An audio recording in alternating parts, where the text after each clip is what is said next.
عرب میں بیٹھے ہوئے لوگ جو پورے کے پورے یہود و نصارہ ہو چکے ہیں، آپ یہ نہ سوچنا کہ یہ مسلمان ہے، نا، میں یہ پہلے بھی بات کہہ چکا ہوں اور پھر کہہ رہا ہوں، اور جب تک ان میں اسلام نہیں آئے گا تب تک میں یہی بات کہتا رہوں گا، یہ کوئی مسلمان دیش نہیں ہے، یہ کوئی مسلمان ملک نہیں رہے۔ جیسے کہ میں نے کہا، یا ایھا الذین آمنوا لا تتخذوا اليہود والنصارى اولیاء بعضهم اولیاء بعض ومن یتولہم منکم فانہ منہم ان اللہ لا یہدی القوم الظالمین۔ کہ ایمان والو، یہود و نصارہ کو اپنا دوست نہ بناؤ، کیونکہ یہ آپس میں دوست ہیں، یہ تمہارے کوئی دوست نہیں ہے۔ وَمَن يَتَوَلَّهُم مِّنكُمْ، اور جو ان کو اپنا دوست بنائے فَإِنَّهُ مِنْهُمْ، وہ انہی میں سے ہے۔ تو آج دیکھو، یہ ایک ٹیبلوں پر بیٹھ کر کھانے کھا رہے ہیں، یہ ایک ٹیبلوں پر بیٹھ کر جناب والا میٹنگیں کر رہے ہیں، یہ ایک ٹیبلوں پر بیٹھ کر شرابیں پی رہے ہیں۔ وہ محمد فراز نے کہا تھا نا کہ پڑھتا ہوں تو کہتی ہے یہ خالق کی کتاب کہ مثل یہود ہے یہ سعودی بھی عذاب، اس قوم کے بارے میں کیا لکھو فراز جو کعبے کی کمائی سے پیتے ہیں شراب، کعبے کی کمائی سے شراب پینے والے لوگ۔ یہ بتائیں، آپ فلسطین کے حق میں بولیں گے؟ یہ ہرگز نہیں بولیں گے۔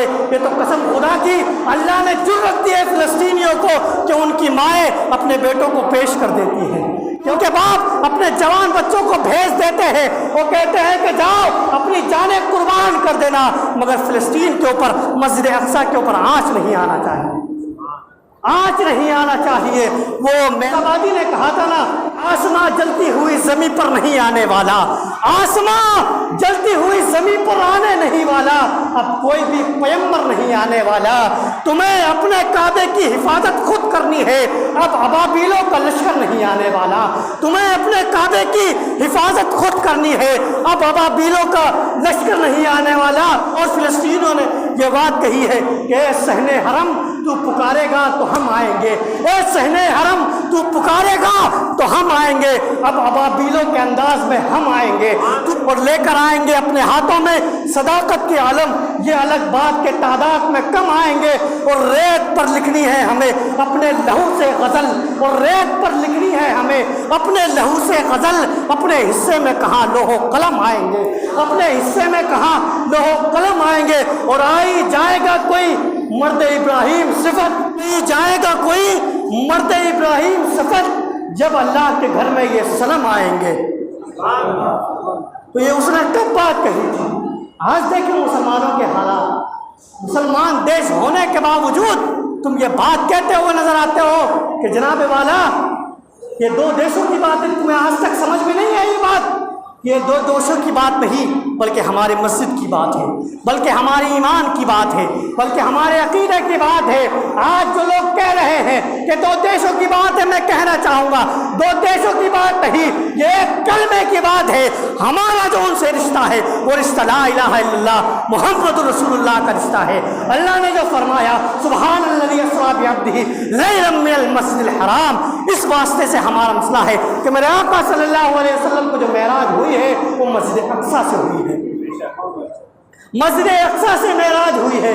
تو ہمارا کوئی ایسا معاملہ نہیں ہے، تو لوگوں کو سوچنا چاہیے، سمجھنا چاہیے کہ تمہارے ہاتھوں میں حکومت ہے۔ آپ سوچیں تو صحیح، آپ دیکھیں تو صحیح کہ جناب والا اتنے ملک ہونے کے باوجود اسرائیل کتنا سب، لیکن ان کی بزدلی نے ان کو ابھار دیا۔ یہ بزدلی تو ہے، یہ بزدلی نہیں تو کیا ہے؟ آج قوم مسلم کو بزدل بنا دیا گیا ہے، مسلمان کو ایک لولی پاپ دے دیا گیا ہے کہ آپ امن کی بات کریے۔ کیا کہا؟ آپ امن کی بات کیجئے، آپ کے گھر میں گھس کر کوئی آپ کی بہن کی عزت لوٹ لے، آپ امن کی بات کیجئے، آپ کی ماں کی کوئی عزت لوٹ لے، آپ امن کی بات کیجئے، آپ کے بھائی کو کوئی قتل کر دے، آپ امن کی بات کیجئے، آپ کی دکانوں کو کوئی جلا دے، آپ امن کی بات کیجئے، آپ کے گھر کو کوئی جلا دے، آپ امن کی بات کیجئے، آپ کے گھروں کو بلڈوزر سے گرا دیا جائے، آپ امن کی بات کیجئے، آپ کی دکانوں کے اندر گھس کر آپ کی دکانوں کو لوٹا جائے، آپ امن کی بات کیجئے، آپ کے اوپر جناب والا آپ کو زندہ جلا دیا جائے، آپ امن کی بات کیجئے، آپ کو جانوروں کے نام پر آپ کو قتل کر دیا جائے، آپ امن کی بات کیجئے۔ اس امن کی بات نے پوری قوم مسلم کو بزدل بنا کر رکھ دیا ہے۔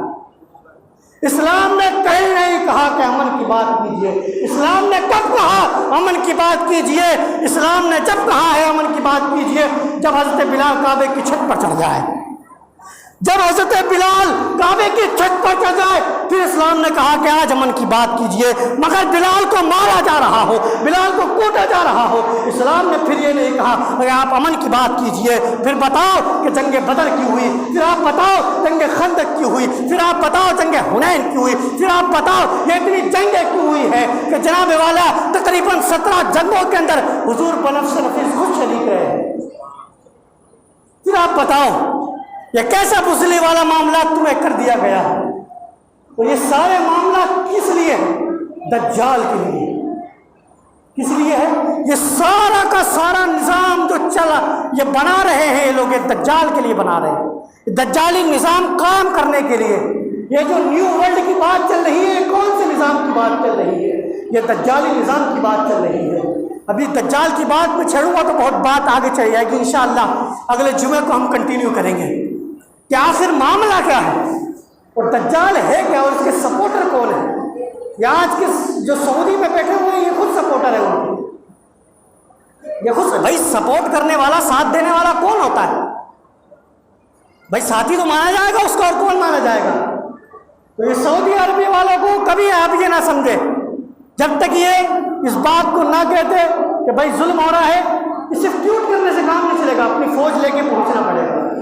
اب جس کے پاس اپنی فوج ہی نہ ہو تو پھر سعودی کے پاس اپنی فوج ہی نہیں ہے، اس کے اوپر کوئی حملہ کرے گا تو وہ امریکہ کے چکر میں بیٹھا ہوا ہے۔ اگر وہ امریکہ کے خلاف بولے گا تو اس کی حفاظت کون کرے گا؟ اس کا بھروسہ اللہ پہ نہیں رہا،